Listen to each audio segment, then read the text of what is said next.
A spree of robberies in Riverside, including one caught on camera. Fox 45 News looks into a possible connection between the crimes.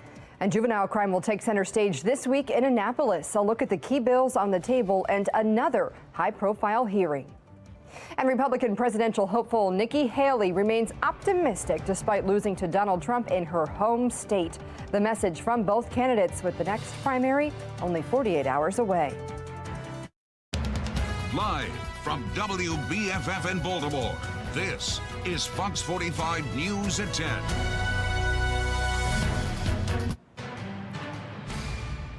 We're following breaking news right now out of West Baltimore, where police say a 29-year-old was shot along Park Heights Avenue just outside of Druid Hill Park. The victim walked into an area hospital. Police are now searching for the suspect. Anyone with information is asked to call Metro Crime Stoppers. Thanks so much for joining us. I'm Maxine Stryker. Baltimore police are investigating a string of robberies in Riverside, leaving residents concerned about their safety. Each of these incidents has one thing in common. Fox 45's Vincent Hill joins us live now with a closer look at some surveillance video and the possible connection between these robberies tonight. Vince? Yeah, Maxine, so one of these cameras in this alleyway caught a robbery. A female was walking down this alleyway when she was approached by a white vehicle and 3 suspects. In this alleyway, on this quiet street in Riverside. Robbery, 3 suspects, 1 black female with a taser and 2 black males. An unsuspecting female robbed of her car keys and cell phone. One of the suspects can be heard demanding the victim's passcode before speeding off in this white BMW SUV. According to Baltimore police, that white SUV used in multiple robberies in the area. Be advised that the recent robberies up there involving that white BMW. A few days before, just 2 blocks away, The female was just robbed across the street. another unsuspecting person walking down the street before being robbed. All we have is a white SUV, a possible BMW. By likely the same suspects in the same vehicle. The recent robberies Well, it's scary. leaving residents on edge. I walk around a lot, I walk everywhere. That's why you live here, so you can walk to all the places around here. They come up in a car and there's 4 or 5 of them. And it's not the first time the Riverside area has been under siege by crime. Cars pulled up, there was a gun. Back in November, Fox 45 told you about a string of robberies that had residents looking at everyone as a possible suspect. It doesn't make anybody feel good, right? To see someone walking down the street and see that they may or may not match a description of people that are going around committing crime. Meanwhile, concerns for safety in the area are quite clear. Are you concerned about your safety when you're just moving about the city? Yes, yeah. And on Friday night, BPD was in a chase of a white BMW X3, but they lost it somewhere around West Lombard Street. Meanwhile, Baltimore police tell me they are investigating this robbery here on Riverside. Right now, no arrest. We're live tonight. Vincent Hill, Fox 45 News. Vince, thank you. Well, Mayor Brandon Scott is touting a reduction in violence across Baltimore. And while shootings and homicides are down, his opponents say residents still don't feel safe. Sheila Dixon took part in a crime walk Friday night in Morrell Park, saying it's time for city leaders to do more to address crimes like car thefts and burglaries. When I come in the house or bring my car and park it in the garage, I don't want to have to feel nervous and have to look around. I shouldn't have to coming into my neighborhood, and no one should. And I know that the police focus on, going after the violent offenders, and we got to do that, but there's a balance. Right. And we've got to be able to deal with these issues because this is why people leave. Fox 45 News also sat down with retired Chief Judge Wanda Hurd, who's growing frustrated with leadership at City Hall. Hurd says there's been too much finger pointing and a lack of action. Car is missing, or there's been a windshield broken. It's affecting my ability to feed my children. Why do we have to choose which things we're going to have and which things we're not? Judges sit on the bench. We don't fix the problems. The job and the responsibility of making it a wonderful place for us to live falls on the person we elected to do that job. And we elected a mayor to do that job. Just like we elected a state's attorney when things weren't working Baltimore's citation docket was supposed to be a solution to bring quality of life crime under control, but the docket has come into question in recent weeks. City State's Attorney Ivan Bates created the program, but says about half of police citations have been thrown out before they ever reach a court, and only a quarter of those who are eligible sign up for wraparound services. We feel like that there are individuals out there who perhaps could use some direction with the diversion resources that we can offer, and it's a missed opportunity. Well, according to the state's attorney's office, Baltimore police have agreed to take part in a workshop on how to properly write citations after initially turning down the request. Lawmakers in Annapolis are holding hearings on two key bills this week. The first is named after Baltimore Tech CEO Pavel Lepere, who was killed in her apartment building last fall. Lepere's suspected killer was a convicted offender but out of prison on good behavior credits. The bill would end early release for people convicted of a sex offense. All of our extended families are victims. The employees of EcoMap Technologies, Pavel's friends and co-workers, and other members of the Baltimore tech community ecosystem are victims. The entire city of Baltimore was held hostage, and as a result is also a victim. One example, one time is one time too many. We want to make sure that we put laws in place that will keep all the citizens protected. The House of Delegates will also hold its second hearing on an extensive juvenile justice reform bill. The bill has three pillars. Democrats want to extend probation for young offenders, expand certain criminal charges to children as young as 10 years old, and reform the intake process within the Department of Juvenile Services. And while Governor Wes Moore says he's in full support of the plan, DJS Secretary Vincent Schiraldi has not publicly commented on them. Schiraldi has been a vocal advocate against probation for young offenders. Governor Moore insists that Schiraldi's views have no impact on his crime plan. Baltimore pastor P.M. Smith disagrees. I know leadership. When the leader has to tell the people working with him and for him that he's the leader, there's some issue there. Now, Mr. Schiraldi, as far as I'm concerned, as long as he's in this administration, the governor's just talking. He's parroting accountability, because he's beginning to hear footsteps behind him. And the voters not happy with what he's doing with crime so far. Fox 45 News will be in Annapolis covering the Pavel Lepere bill hearing and the juvenile justice bill hearing this week. Follow along with our reporting online at foxbaltimore.com. A man is dead and a woman in critical condition after a carbon monoxide leak Saturday afternoon in Earlville, that's in Cecil County. Police say they received a 911 call, and when they arrived at the home, the man was dead and the woman was shivering. Tonight, she is still recovering at the hospital. Police say the home had no electricity and a kerosene heater was the only source of heat. Also in Cecil County, fire officials say a chimney in Perryville caught fire. Thankfully, no one was hurt. Officials say the smoke alarm did not go off since the fire was above the ceiling. The American Red Cross is teaming up with Joppatown Magnolia Volunteer Fire Company to install smoke detectors in the Edgewood area. Crews installed more than 24 smoke detectors today, emphasizing the importance of both having an alarm and routinely checking it.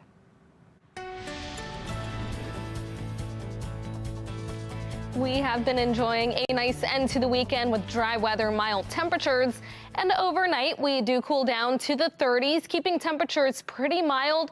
But it's tomorrow when we get ready for that much anticipated warm up, and that's going to start off our work week. We're looking at a gorgeous day tomorrow with a good mix of sunshine and clouds. High temperatures will reach the low 60s. Then on Tuesday, we're looking at the low 60s again. However, we will have our next chance for a few showers, and that will be followed by more rain on Wednesday. High temperatures, though, in the upper 60s. So as the month comes to an end, we're talking warmer than average temperatures. Coming up, we'll have a closer look at the timing of the rain, and I'll let you know how it looks as we head into March in my Weather Authority forecast. Back to you.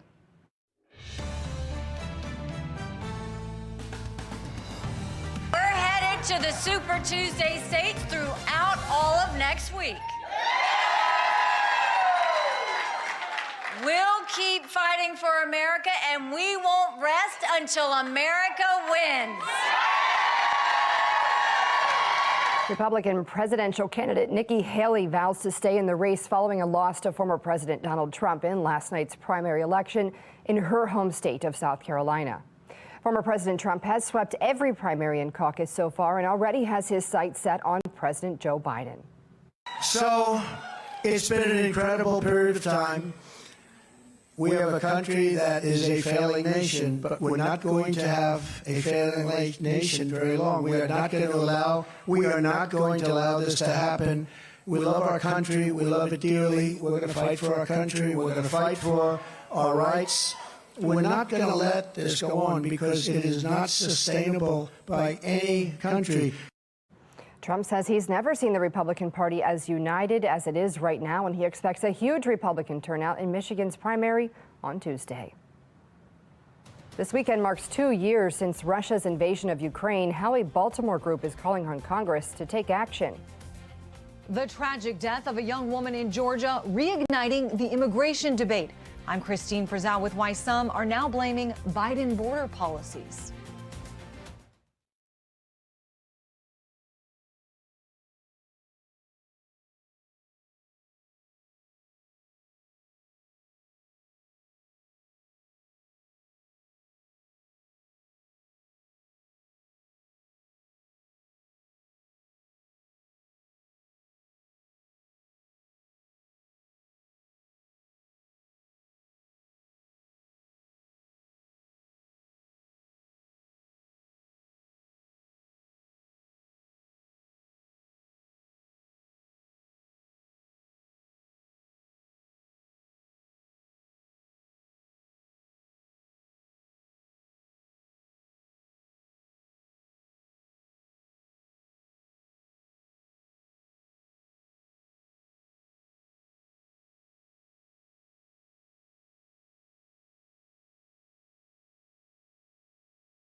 Several demonstrators were out in front of the Ukrainian Catholic Church in Canton this afternoon calling for peace amid Russia's ongoing invasion of Ukraine.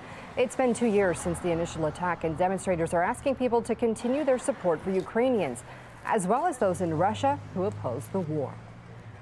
I immigrated from Ukraine 75 years ago, and I still have family there. But it's not only personal for me, but I feel related to everyone in Ukraine, Jewish, Orthodox, Muslim, whatever nationality. This is what Ukraine is all about.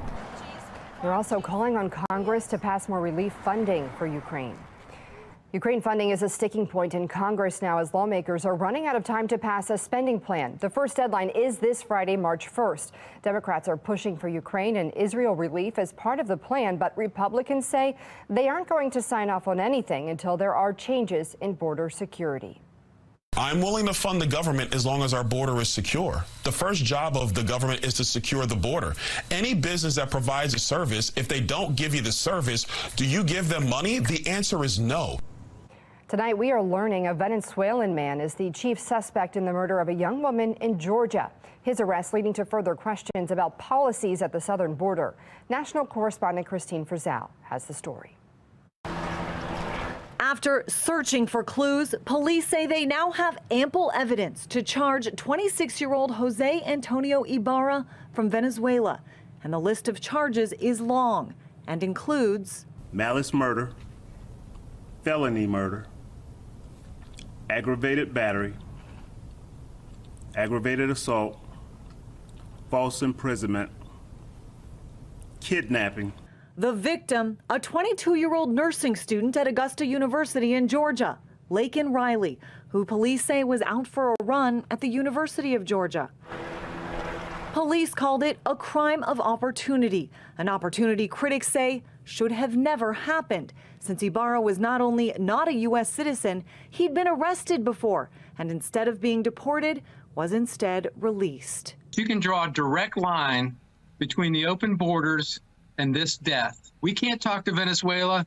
We don't know what his criminal record is in Venezuela, and I would guarantee you there is one. His brother Diego also arrested for presenting a false green card with multiple other previous arrests. Georgia's Governor Brian Kemp writing a letter to President Biden demanding information and action, writing, "The American people deserve to know who is illegally entering our country due to your administration's failures." The suspect reportedly released into the U.S. under the parole system, which has for months been criticized by GOP lawmakers. There needs to be a hard cap on parole. There needs to be a reforming of the parole law. They need to go back to the original intent of the law of applying an individual analysis to each parole application. Of course, the vast majority of migrants coming to the border are not committing crimes, but the sheer number has prompted President Biden to say he's considering using executive action to restrict migrants' ability to seek asylum, as polls show this issue remains front and center in the 2024 election campaign. I'm Christine Frizzell reporting. Well, if you were impacted by last week's AT&T outage, you'll be getting a $5 credit towards your next bill. The company says that's an average cost of a day's service. AT&T says a network issue led to that outage, and it has nothing to do with a cyber attack. Federal officials, including the FBI and FCC, however, are still investigating. It's been a pretty nice end to the weekend. However, we have a gorgeous start to the work week ahead as we prepare for spring-like temperatures. First, a cool night, 36 for the current temperature, nice and clear over Baltimore. The wind chill coming in at 33, so it feels like it's just above freezing. We're seeing temperatures in the 30s around the state, a couple spots in the 20s. And of course, those numbers will continue to drop overnight. We're looking at the upper 20s and the low to mid 30s. You'll want the layers for the morning, but by the afternoon, we are in for a gorgeous day. Great day to take the dogs outside. 62 for the high temperature and very spring-like as we end the month of February. We're talking the mid 60s as we head into Tuesday, and then on Wednesday, temperatures in the upper 60s. But notice starting on Tuesday, we have our next chance for rain, and we have another chance, a greater chance for rain on Wednesday as part of our next weather maker. So we are dry around our region. However, that weather maker is leading to impacts across the west coast. So that system is going to move across the country, and it will bring us our next chance for rain. Parts of the state could even be looking at a couple areas of snow. So notice as we time things out on the future scan, a nice and dry start to the day tomorrow. We'll wake up to mostly cloudy skies. Then into the afternoon, expect a mix of sunshine and clouds, staying nice and dry. So the best day to get outside is going to be tomorrow to enjoy our nice temperatures. Then on Tuesday, we start the day with dry weather, but it's the afternoon when that weather maker moves in, and it will lead to scattered showers. This could mean a rainy evening commute. The rain continues overnight and it lasts into Wednesday morning, so you could be looking at another rainy commute. Into the afternoon, we're looking at a cold front arriving, and that could lead to some spots of heavy rain. There's also the possibility for snow in western Maryland. For the rest of us, temperatures in the upper 60s are just going to be too warm. As we then head into Wednesday night and then Thursday, we'll start to dry out. So it's really the first couple days of the work week when we're looking at that chance for rain. But after that, nice and dry. As we head into the weekend, we'll stay mostly dry. Temperatures tonight fall to 34 with partly cloudy skies. Then tomorrow we're looking at a good mix of sunshine and clouds and the much anticipated warm up as high temperatures reach the low 60s. A very nice and comfortable start to the work week. Then we're talking 65 on Tuesday with the chance for showers. Again, the rain starts in the afternoon. It lasts overnight and then into Wednesday. 68 for the high temperature. Will only be in the 40s as the month comes to an end. After that, we're looking at the 50s on Friday, and then we gradually start to warm up, returning to the 60s by Sunday. Maxine? It's a lot of money that has to be moved in a short period of time. The obligation deadline is for sure going to be a challenge. Well, Baltimore city leaders are running out of time to spend the city's COVID relief funding allotment. $641 million are on the table, but it all must be allocated by the end of this year and then spent by the end of 2026. So far, only 29% of the funding has been spent and only half the money has been earmarked. Peace spokesperson Yuripsi Morgan joined us on Fox 45 News this morning, saying city residents aren't seeing the benefits of this cash. If you ask people what's different from 2 years ago, do you feel like the city has come into $641 million? And the answer is that no, because it's been spread so thin over so many groups that it's not going to have the necessary impact. And the fear is, of course, that at the end of this, we're going to be sitting here as a city with all of these issues and all of these areas that really desperately need funding, and we'll have actually nothing done. Mayoral candidates Sheila Dixon and Tharu Vignaraja are calling out the mayor's management of the money. They're accusing Scott of investing in his own campaign rather than the city. Dixon is questioning why the mayor didn't spend the money on necessary departments with a history of underfunding, like Baltimore's police and fire departments. She wants an audit of the spending. This one-time amount of money, the city will never see again. And the fire department not getting zero amount, which is a 24/7-day-a-week operation, could have benefited. Housing with vacant properties could have benefited. Some cities took total advantage of it. So it just shows, here's another example of very poor management in city government. I mean, under my administration, I was in a recession. We had none of that kind of money, and we were able to do more than what's going on. So it just shows poor leadership and not the kind of vision for the future. This is money that would have taken us into the future for Baltimore. It is the only way for us to be confident that this $641 million once-in-a-generation gift hasn't been completely frittered away to repay donors and developers and help improve your re-election chances. The mayor's campaign responding to the criticism in a lengthy statement, reading in part that, quote, Mayor Scott's handling of this federal funding is contributing to a historic reduction in homicides, reopening and building new rec centers and playgrounds. It goes on to point out that Vignaraja has not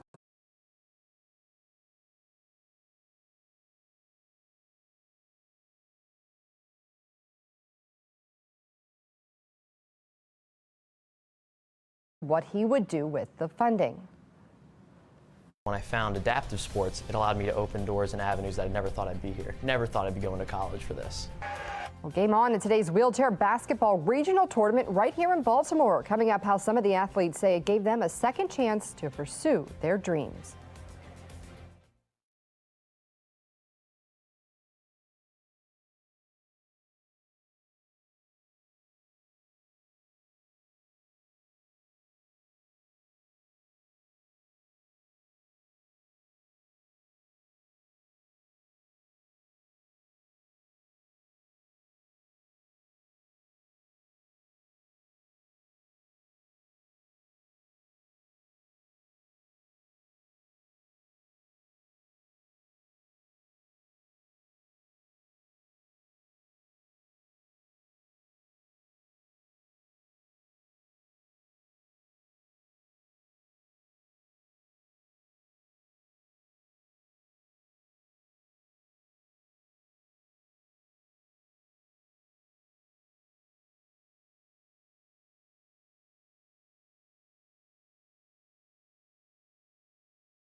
Well, it's game time at the Kennedy Krieger Institute in Baltimore, hosting the East Regional Wheelchair Basketball Championships. Kennedy Krieger is home to several adaptive sports teams known as the Bennett Blazers because they play in Bennett Gym. Started in 1989, the goal of the Blazers is to teach children about how disability does not define them. Never thought I'd be here. Never thought I'd be going to college for this. Having the ability to hang out with teammates, it has been such a game changer with my mental health and everything. I saw it on the TV at Kennedy Krieger, and I asked my mom if I could play. Well, the Blazers ended up winning the title, and they'll head to the national championships in Richmond. Those start in April. One of the biggest factors on Election Day may have nothing to do with the polls. Still ahead, Full Measure investigates how media coverage could impact the presidential race.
As we get closer to the presidential election, media coverage of top candidates may have an impact on how the race plays out.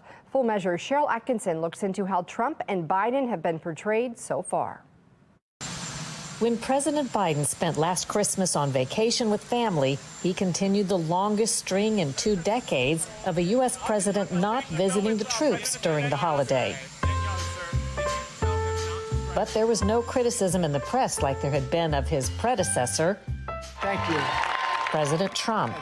With Trump, the media was eager to blare negative headlines, even when false. In 2018, NBC incorrectly reported that Trump stayed home at Christmas time, the first U.S. president since 2002 to skip visiting the troops. The news went global. But it wasn't true. The media had jumped the gun. Trump and First Lady Melania left the White House Christmas Day to visit U.S. soldiers in Iraq. 3 years into the Biden presidency, it's clear Trump was treated with unique unfairness by error-riddled reports in the media, always cutting in a negative direction. There's been no similar trend under Biden. But first, a reminder of just a few of the worst media mistakes about Trump. Multiple media falsely claimed Trump was golfing during a U.S. raid that captured the head of ISIS in Syria and that a White House photo of Trump had been staged. but Trump was at the White House.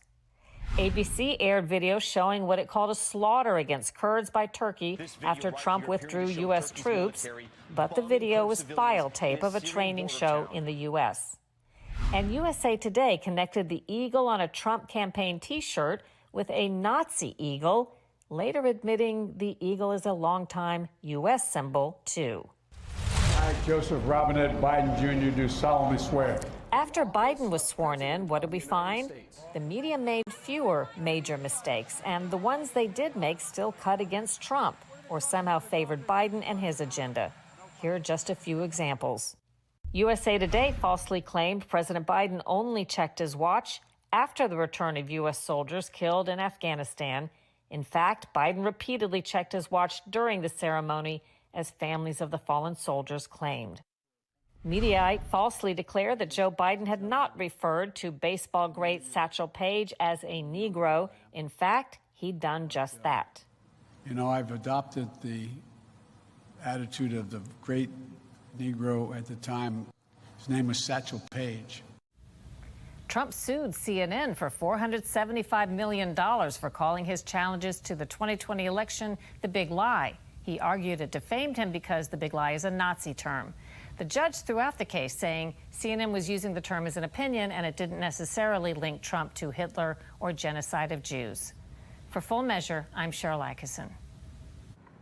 With March Madness on the horizon, wins this time of year are more important than ever. How our local teams stack up heading into college basketball's biggest month.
The CIAA tournament is back this week in Baltimore. Some of the top HBCU teams from across the country are competing for the title at CFG Bank Arena. The tournament tips off tomorrow with the Bowie State women's team taking on Winston-Salem State at 7 p.m. Tickets are still available at the tournament's website. Just click the Buy Tickets button at the top of the screen.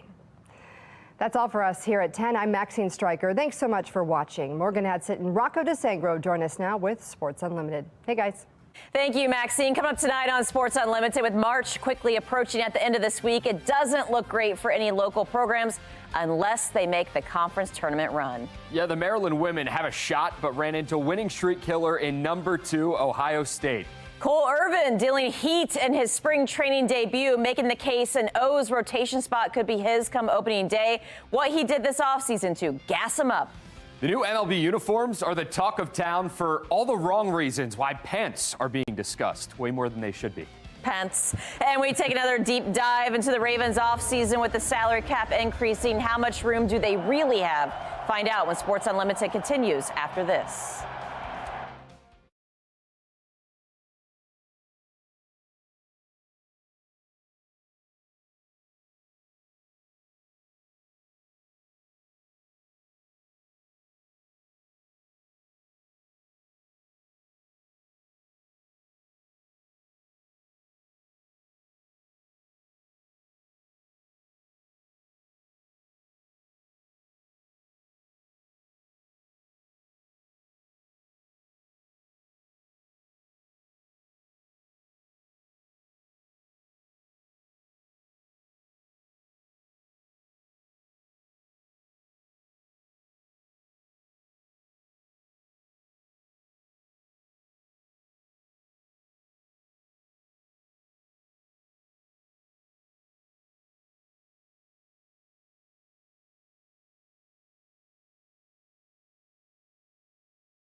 Hey everyone, welcome to Sports Unlimited. He's Rocco DeSangro, Morgan Atsit. Those NFL Blues have passed. The Birds are heating up in Florida, and we've almost made it to March, but the madness locally may be lacking. Best time of year, Morgan. It's been more than a decade since the last time Maryland didn't have an NCAA tournament team. That's between the men's program and Brenda Freese's work on the women's side this season.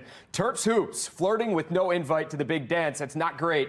In the final stretch of the season, the Terps are playing for Big Ten tournament seeding, having to win it all to punch their ticket to the big dance. Rutgers hanging around early in this one. Clifford Amori, dunk you very much, cuts the lead to 2. Terps down 1. Jameer Young feeds Jordan Geronimo, who finishes it off with a slam of his own. That was followed up by a barrage of threes from Kevin Willard's bunch. Geronimo getting busy from long range. Terps lead by 5. Not Jameer Young's best game, but 12 points. Always good for at least 1 or 2 of these a game. Terps take an 8-point lead. Dante Scott can hit him too. That's money from the senior from Philly. Terps led by 12 at the half. Let's pick it up in the second half. Less than 15 to go. Julian Reese puts the Terps up 20. He's fired up. Bucket foul. The St. Francis Academy product led all scorers with 20. A minute later, it's Reese who needs jelly when he's bringing home the jam. Terps up by 18. Morgan didn't like that one. Less than 11 to go in the game. Rutgers going on a run. Jeremiah Williams gets it to 10, but Julian Reese went on a run of his own. The big man scoring 8 of the team's final 11 points as the Terps blow out Rutgers 63-46. Well, it's been a disappointing season for